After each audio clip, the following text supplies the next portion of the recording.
first of all. There's a number of things that are really important in the process, and it's why we need to use a business case. The first is it leads the consultation process. So one thing we got to keep in mind is that when we in a recruit, if we're talking to somebody about joining our company, it's a big decision. It's a high risk decision.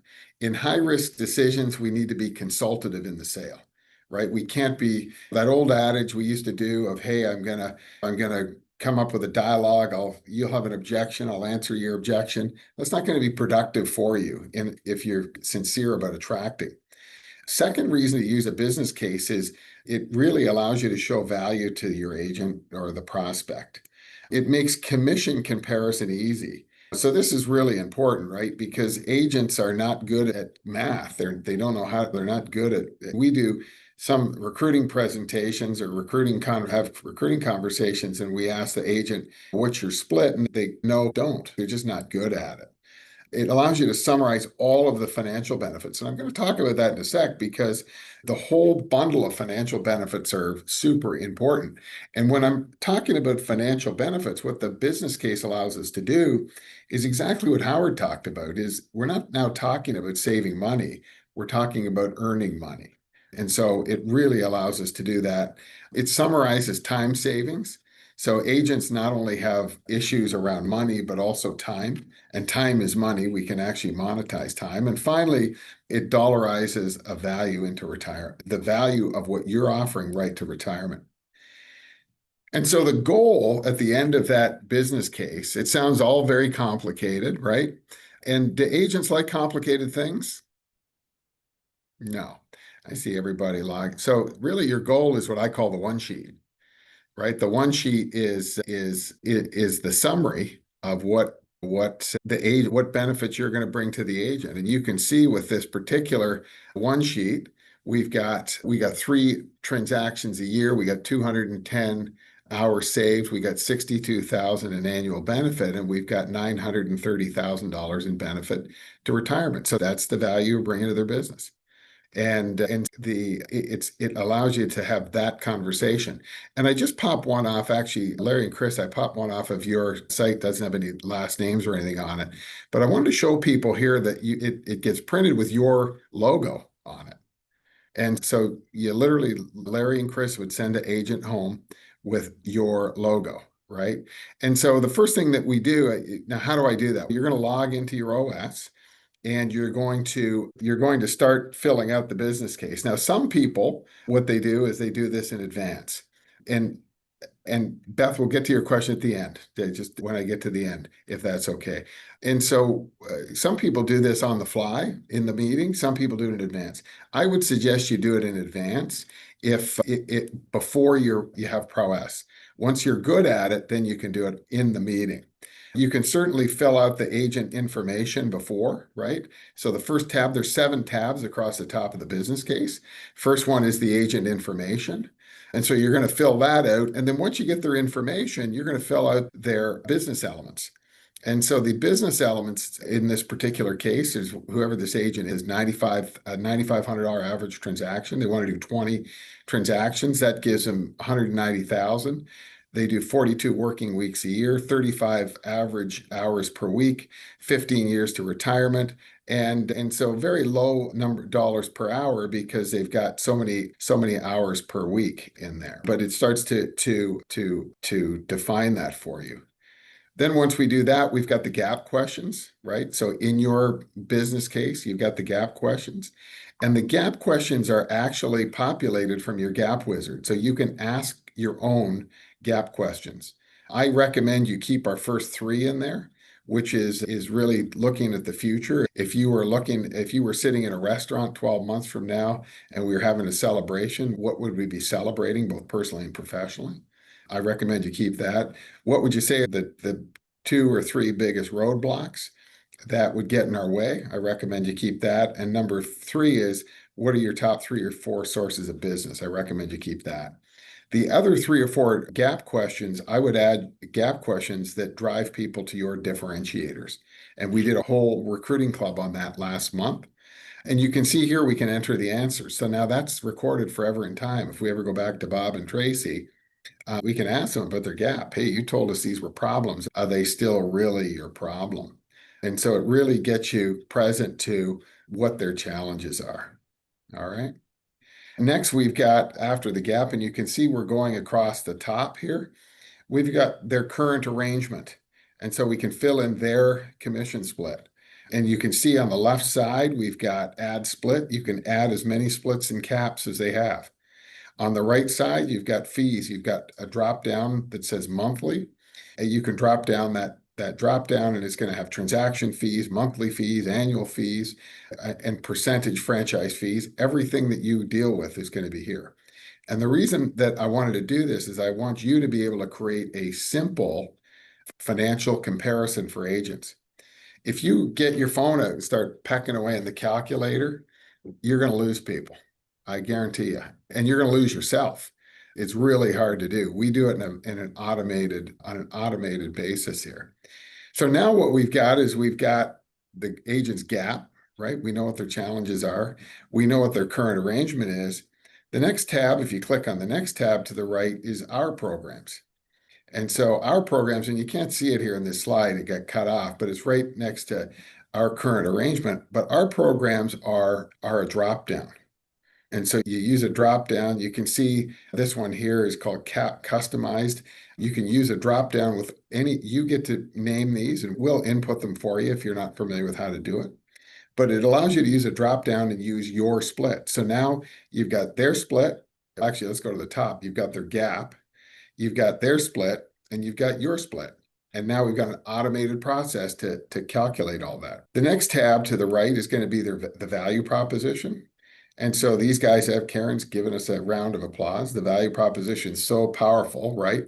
And again, this is customizable. So you can go into the differentiator wizard on your OS and write down what your differentiators are. You can't see it on this screen, but at the bottom is actually add one. You can add on the fly. You can add different items.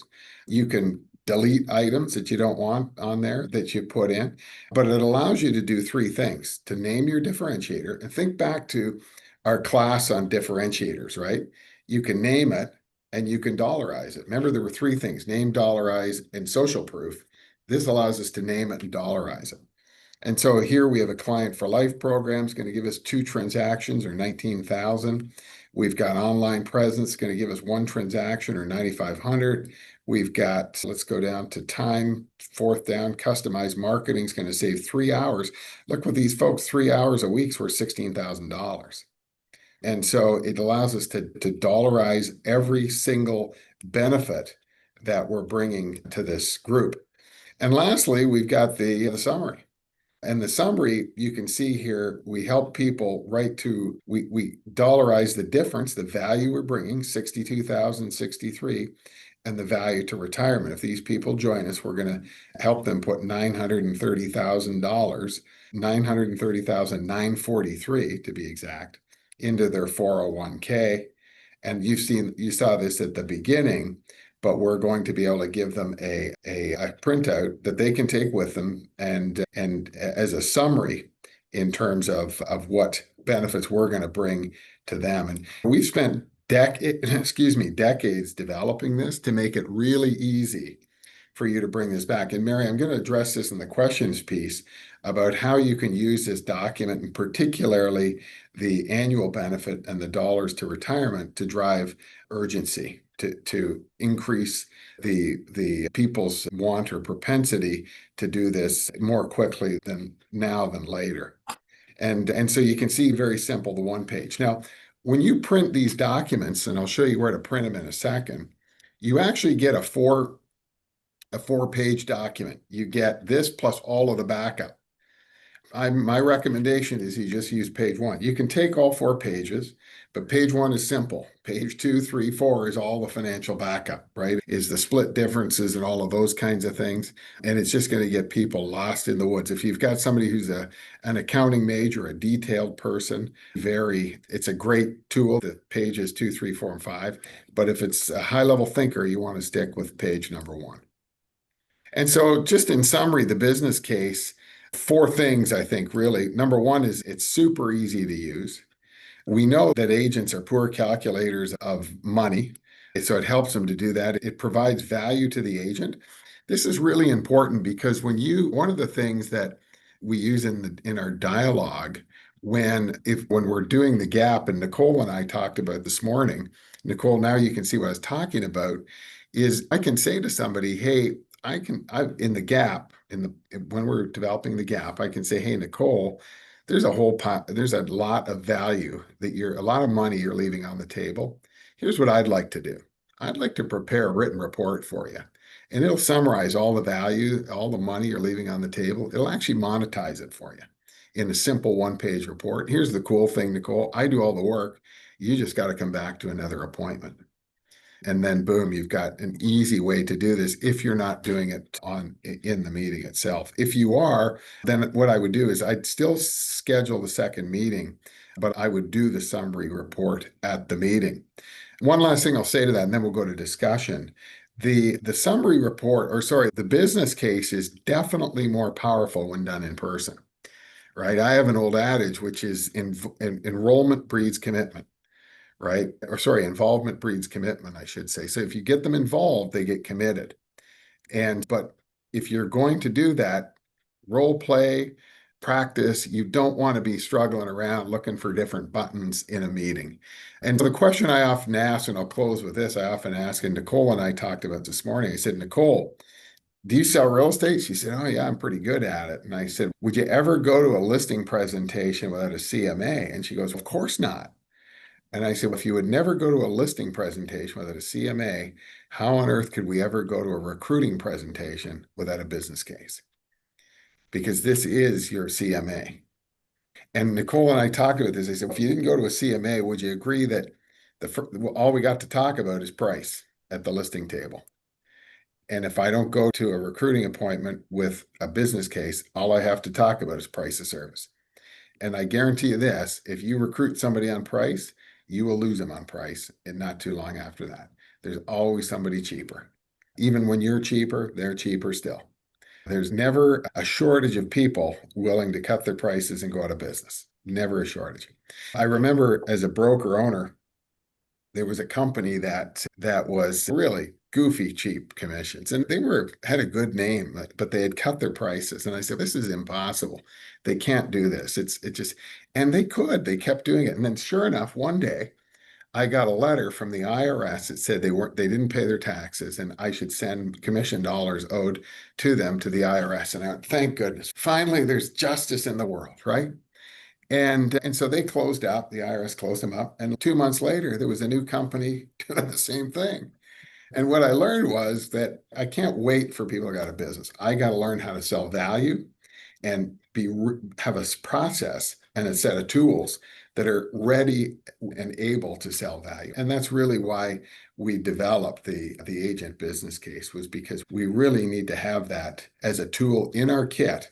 So we've got a system, we've got an application, it's professional, and the last thing is that there's a record. So if they don't sign up, remember I said we can develop relationships. If I've got a meeting with Karen and Karen doesn't show up, doesn't sign up, I should say. Then, hey, 6 months later, I can call back. Hey, Karen, we did a business case here, and you mentioned that you were going to try to do a bunch of that stuff yourself. How did you make out? Like we talked about agent concierge, and we talked about our mastermind group, and we talked about working with the most productive people. How did that all work out for you? And I can tell you in most cases how it works out.